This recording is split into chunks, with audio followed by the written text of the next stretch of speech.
Hello everyone, and welcome back to the channel.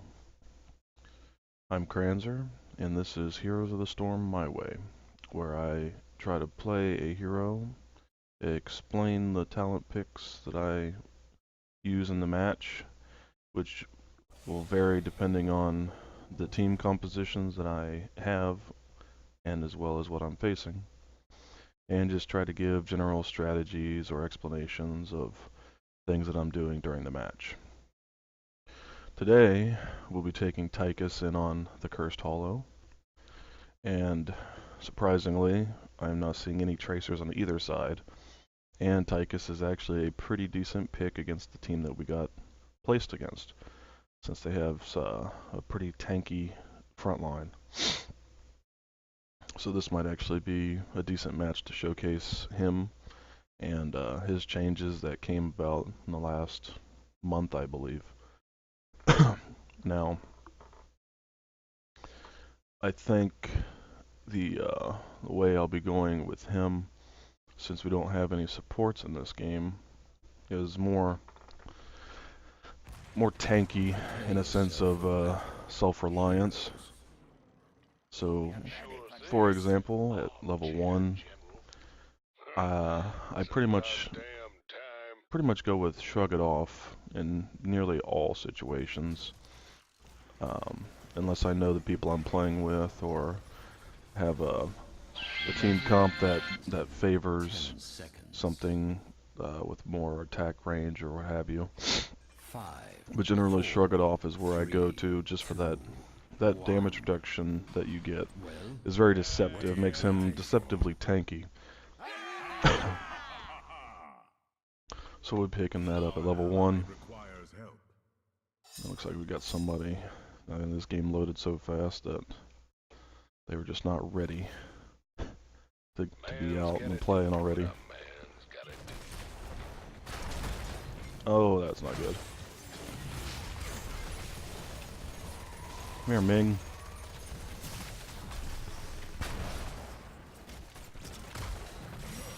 Alright, we're backing off.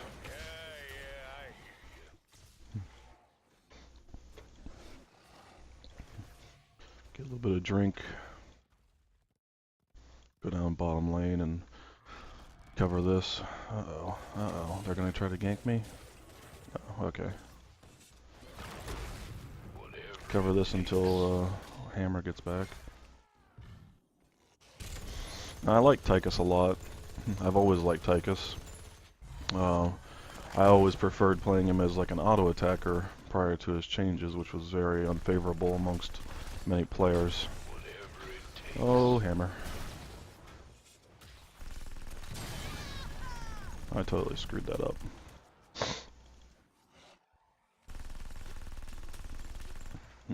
But I preferred playing Hammer as an auto attack.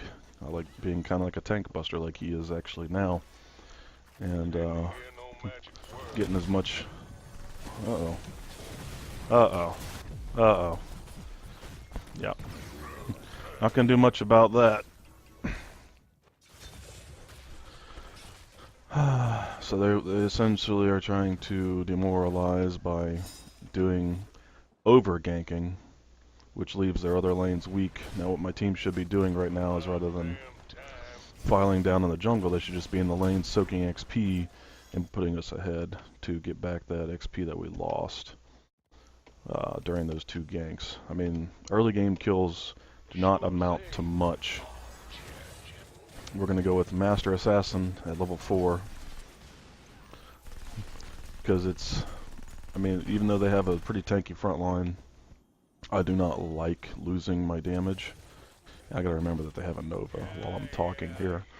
But I do not like losing my damage at all. If the target drops below 40%, the passive no longer works. And I prefer that my passive will work on a hero regardless of how much damage I'll actually be gaining.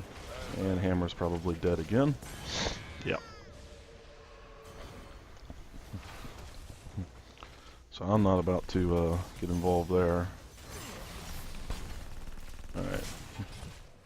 Wow, really? Really with the double CC? Damn it. Yeah, so that tanky front line is actually working really well for them right now because our guys are not moving into position quick enough. I mean, granted that our guy did stay top to counter their guy at top, so it was 4v4. The problem is that they have a lot more CC to use in their front line, and their yeah, I see you, I see you, Nova.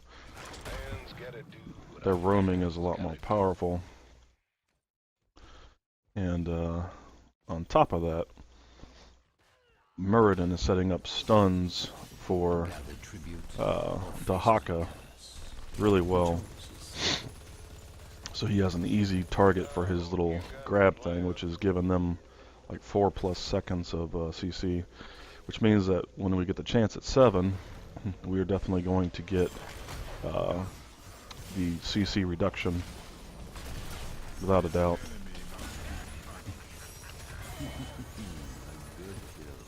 Yes, Relentless Soldier. Reduce the time that I'm CC'd by their attacks, because that's what's getting me right now, is that they're actually catching me with CC, and then I'm not being able to move at all before I get killed. Alright, you're dead.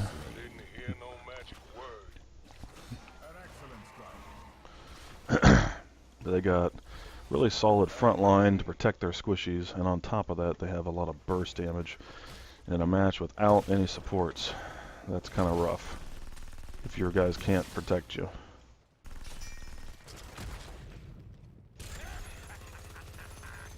But like I was saying before, I like Tychus a lot. I used to use him as a just all-around kind of hero, where I could do decent damage in team fights as long as I was able to position properly with my auto attack build. I was tanky enough to where I could camp, do mercenary camps really well without taking damage because of his vampiric assault and everything, or whatever it was called at that time.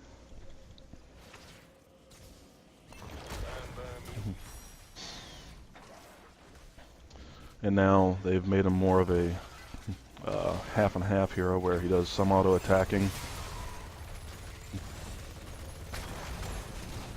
Yeah, got him. Get back, Nova. So we got one.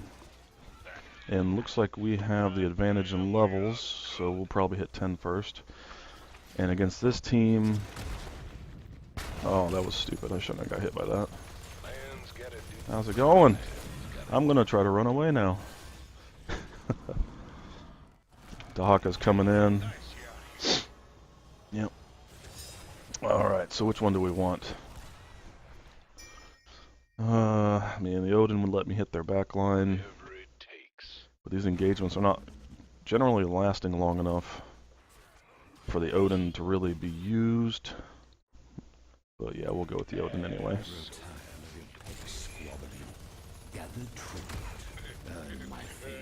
I like the Odin a lot.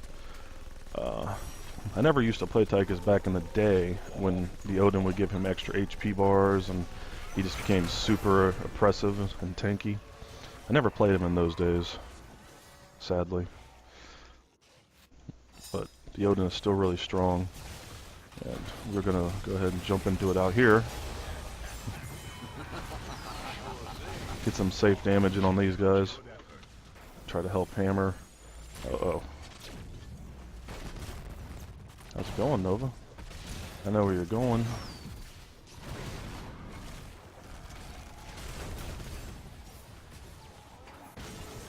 Shit.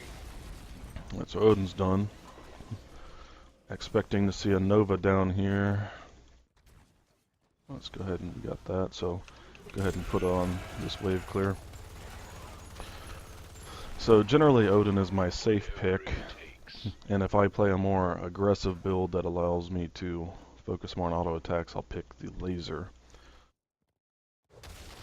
But I just don't know if the laser would be worth doing in this composition either, because they got such strong burst and such a tanky front line. At level 20 with the laser upgrade, sure, I could see that being viable because of the extra range and the extra damage as I get it on somebody. But just as it is, yeah, I don't think we needed to be down there. But with half their team down there, we can push in top a little bit. Other things about Tychus, I mean, he's got 2 AoEs in his kit. His Q overload or overkill allows him to do a lot of AoE damage, which is perfect for clearing lanes, and his frag grenade also just supplements that damage that is already really strong. I grow tired of your petty squabbling. Gather tribute. Earn my favor. Let's get these lanes pushed so that they lose this XP. So we're walking into level 13 soon. Let's try not to get caught on the way here. And that wasn't a good thing to happen.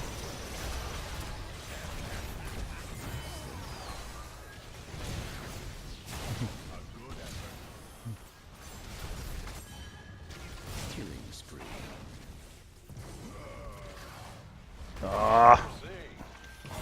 Got her. Oh, too far, too far, too far. That wasn't good. 13, we're going to go with minigun heals me. So that in case I do get overextended like that again because I played badly, that I can tank a little bit more damage. I mean, granted, against this team, neo-coding would probably be best. I think now that I think about it, because I kind of picked that just really quickly. Neo-coding steel, or neo-steel coating, I mean, would probably be the best in this scenario, just because of all of their burst damage, except for Raynor. I mean, he does have some ability damage, but for the most part, their burst damage is all ability damage. Well done. Fortune to the just.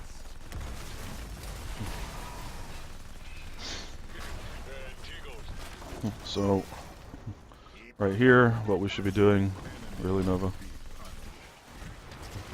Yeah, see, like, what we should be doing is making a little bit of a leeway on this middle fort, which we did. We did well. Yeah, no Dahaka. We should take this mercenary camp. We should be definitely doing what the team is suggesting here, and that's exploring a bigger lead. So we're going to have a team fight, which I completely disagree with doing, because there's no reason to, but if they're going to engage us that hard and give us that advantage when we're already 2 levels up, then fuck it, let's do it. Alright, try to break Nova out of stealth. Oh, that was almost hammer, almost. And I'm going to blow these towers up. Not so concerned about their heroes. And with their HP on their team, I think the best thing to do here would be to get the Titan grenade extra HP damage. Just the faster we can get those 2 tanks dead and into their back line, the better. Since they have no heals, me focusing on that would be beneficial the most. Oh, land the stun. Land the stun. You missed it. We got him anyway. Walking in his ult. Let's go ahead and get this. So now our Master Assassin is stacked up to its max, which means we're getting, I think, 25% attack speed at this point. Yeah, 25% attack speed increase on Tychus, which his attack speed is already retardedly high. So I'm getting, what is it? Where's it at? Where's that? Attacks per second. I'm looking for it. 4.4 attacks per second, which would translate into doing 8% of a hero's max HP with my passive active per second. So if I can stand on a tank for all 3 seconds, I'll be doing like 24% of their max HP, which is significant. On top of my grenade doing an extra 5%. So he definitely fills that role of a tank buster quite well. And here we go. Ooh. Oh. Oh. Oh, no you don't. Okay, I guess you do.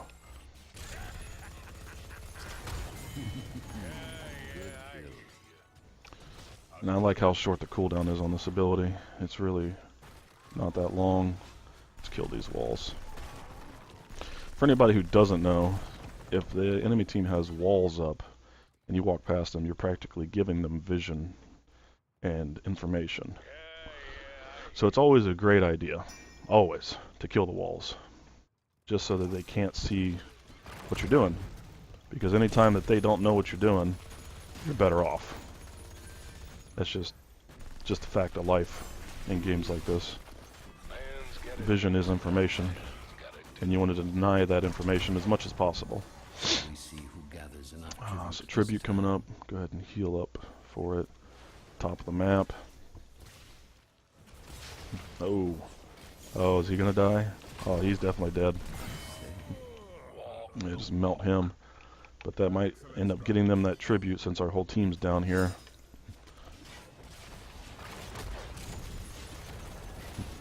Yeah, they're going to get that tribute. So that was a good sacrifice on his part, because we're not going to get there in time.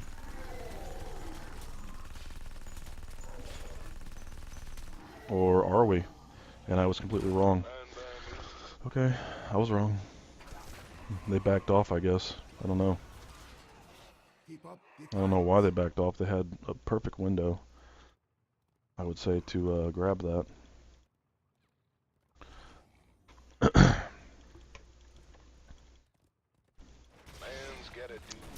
Here we are, more fighting.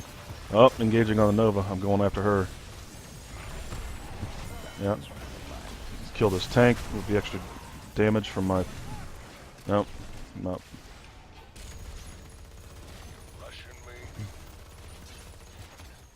What I say we do here is apply some pressure to this wall.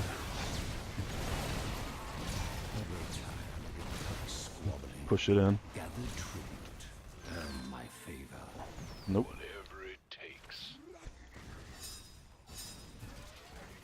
And that's going to secure the our third pickup quite easily. And we got such a level lead right now that we really should be... Let me get this globe. We should really be pushing harder into their team. With the level lead this large, we should not be playing passively. So what we should have done in that scenario was had one person go back and then had me, Hammer, and then our other tank and other guy applying pressure to their base, because... And here we are again, fighting. Time to get the fuck out of here, though. Tank went down. Tychus coming in. Not sure where, probably here.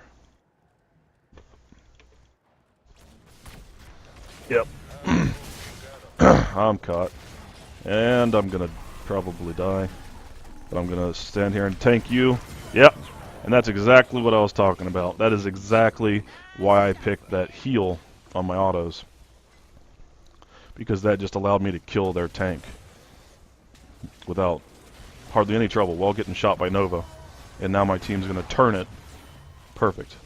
Perfect.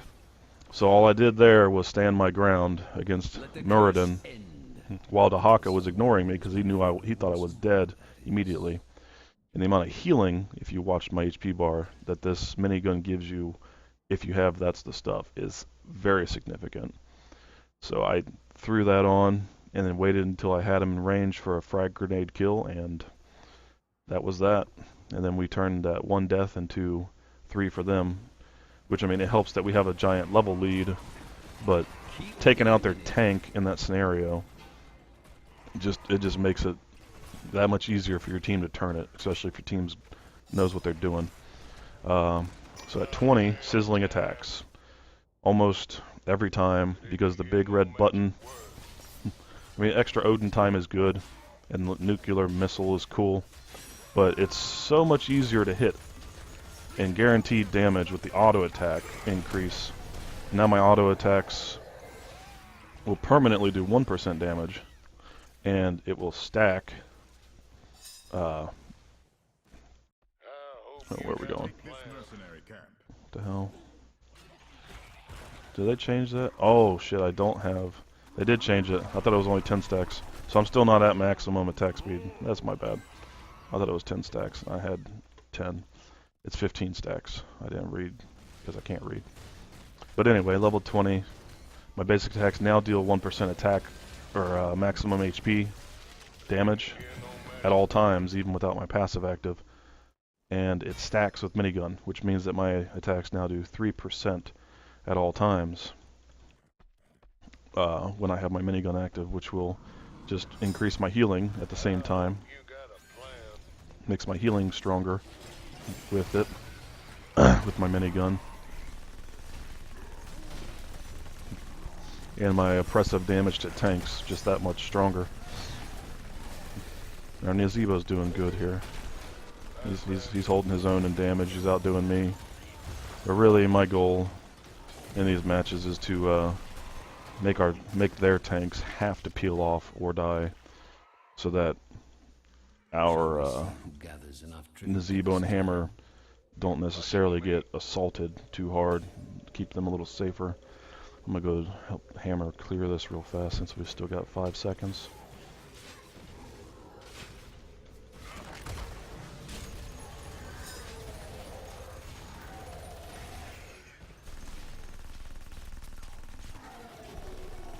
So they're fighting up there now, but we definitely wanted to clear that. We got it anyway. We're good. So we're still maintaining a 2-level lead. They're almost 20. Like right now, we have 21, and they're still 19. We should be in their base, kicking their teeth in. Now the advantage that we have is gone. But we have us having our level 20 upgrades for our alts, and them not having it is significant advantage for us. And okay, Nova. I don't like these pincer attacks. It's kind of hard to protect the team, and we know that Nova's down below us, so we shouldn't be staying idle. I'm just waiting for her to, waiting to see her pop out of the area so that I can protect our stationary Hammer. All right, here we go. Let's go ahead and siege up. Well done. Keep destroyed. Let's kill. Oh, damn it! Thought I had Murd in there. Well, this game should be over already, but it's still not.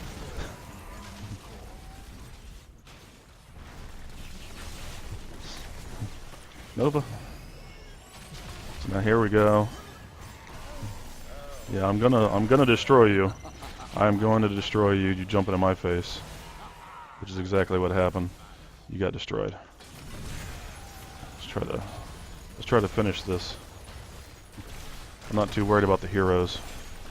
Just want to kill this, and that's game.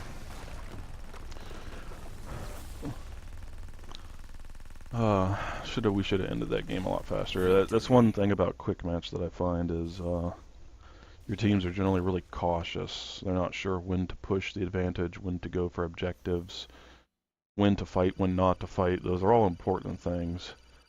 And in this situation, if you could just look at the damage here.